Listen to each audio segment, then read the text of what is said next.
अच्छा, हम काफ़ी ऐसे से चाह रहे थे आप हमारे पास आएँ, विमेन हेल्थ के हवाले से हम बात करेंगे, लेकिन सबसे पहले एक आइस ब्रेकिंग सवाल जो मैंने बिल्कुल। अपने ऑडियंस से भी पूछा था, ज़ैनब से भी पूछा था। हमारे साथ बाज़ औक़ात सड़क पे चलते हुए हैरेसमेंट का लड़कियों को सामना करना पड़ता है।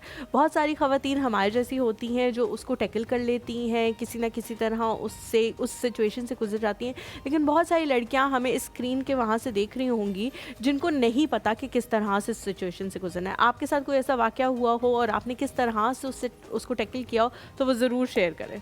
एक नहीं बेतहाशा हुए होंगे, डिपेंडिंग ऑन द सिटी और हाँ, इन हाँ। डिपेंड करता है और अगेन आपकी सेटिंग पे डिपेंड करता है कि आप हैं कहाँ पे, बाज़ार है या हुँ, स्कूल, इवन स्कूल कॉलेजेस, अब तो वो भी they are not away from harassment. But अगर कोई टिप हो कि क्या करना चाहिए तो वो हमेशा से पेरेंट्स ने सिखाई होती हैं बच्चियों को, stay alert and always ring a bell. किसी को बता दें आसपास कोई हो जिसको आप अलर्ट कर दें कि कुछ होने वाला है, और अगर कुछ ऐसा हो तो don't be very unconfident in the situation, try to handle it with a lot of confidence. भागने चिल्लाने से चीखने से कोई सॉल्व नहीं हो जाती सिचुएशन, लेकिन you have to be very alert with what is going on, what can be the risk, और आप उस रिस्क से बच कैसे सकते हो। Most of the time harassment वाली सिचुएशंस में से निकलना इतना मुश्किल नहीं होता है अनलेस पावर इम्बैलेंस हो सिचुएशन में। तो दैट वुड बी माई से ऑन दैट। मेरे लिए पर्सनल एक्सपीरियंसेस बहुत सारे रहे होंगे, बताना बहुत एम्बैरेसिंग भी हो जाएगा। नहीं, कोई एक आधा दफ़ा आप शेयर ऐसा कर भी सकें हुआ जिसमें था, आप ये भी बताएँ कि मैंने इसे ऐसे टैकल किया था?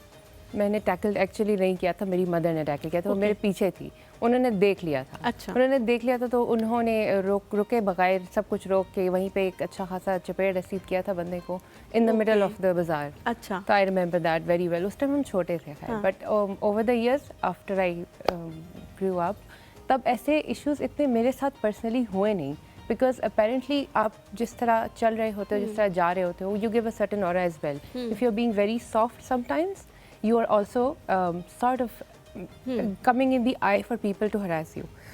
But if you have this वो very सोचते हैं इनको strong, हरास करना बड़ा आसान है, इनके पास पहुँचना you बड़ा don't आसान है। have to give that vibe. Try ये करना चाहिए, कोशिश ये करनी चाहिए पब्लिक प्लेस में हो तो ऐसी सख्त किस्म की आपकी बॉडी लैंग्वेज हो कि कोई ऐसा कोशिश ना करे पहली चीज़। लेकिन इवन देन ऐसी चीज़ें जब होती हैं तो उनको टैकल करने का फिर इवेंचुअली यही तरीका है, stay alert and ring a bell. किसी को बता दें, आसपास किसी को पता होना चाहिए कि आपके साथ क्या हो। बहुत अच्छी तरह से डॉक्टर साहिबा आपने बताया कि किस तरह से इस सिचुएशन को जो है वो टैकल कर सकते हैं। हम विमेन हेल्थ पे आते हैं, हम देखते हैं कि ख़वातीन जो हैं, अगर हम ड्राइंग रूम सिटी से थोड़ा बाहर निकल जाएं, पहले उसकी बात करते हैं कि वहाँ पर बहुत मुश्किल है ख़वातीन के लिए अपने उन मराकज़ तक पहुँचना जहाँ पे उनको हेल्थ की तमाम तरह फैसिलिटीज़ मिल सकें। तो इस हवाले से ख़वातीन को क्या करना चाहिए, या वो थोड़ी सी खुद इक्विप्ड हो जाएं, किस तरह चीज़ें करनी है जिस तरह के पुराने ज़मानों में होता था कि ख़वातीन जो हैं वो घरों में बहुत ज़्यादा बेहतरीन तरीके से अपनी सेहत का ख्याल कर लेती थी, या फिर जो मराकज़ हैं वहाँ पे ऐसी लेडी हेल्थ वर्कर्स मौजूद होनी चाहिए जो उनको गाइड कर सकें? किस तरह से ये सारी चीज़ें होनी तो चाहिए?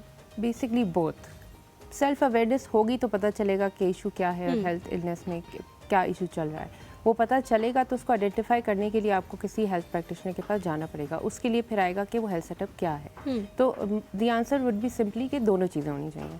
पहले तो हमने ख़वातीन को अवेयर करना है कि उनके मसले हैं क्या, अगर मसले हैं तो उन मसलों का क्या सलूशन है, वो सलूशन कैसे एक्सेसिबल है। मसला तो यहाँ पे आता है कि हमारे पास चीज़ें होने के बावजूद हम एक्सेस नहीं कर पाते हैं।